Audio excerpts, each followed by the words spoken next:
नित्यानंद पाठागारर द्वादशतम वार्षिक उत्सव अनुष्ठित।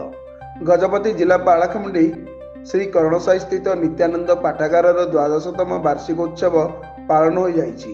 एही बैठक में पाठागार अनेक सभ्यों सह मुख्य अतिथि रूपे 4 नंबर वार्डर काउंसिलर श्री बालकृष्ण पात्र, मुख्य वक्ता रूपे विशिष्ट साहित्यिक विचित्रानंद बेवर्ता, सभापति गौरहरि पट्टनायक और संपादक सूर्यनारायण पट्टनायक प्रमुख उपस्थित रही प्रदीप प्रज्वलन पूर्वक कार्यक्रम शुभा उद्घाटन करथिले। एही अवसर में अतिथि मानुक्त पाठागार उन्नति क्षेत्र में निज निजर अवदान देवा नहीं प्रतिश्रुति देइथिले।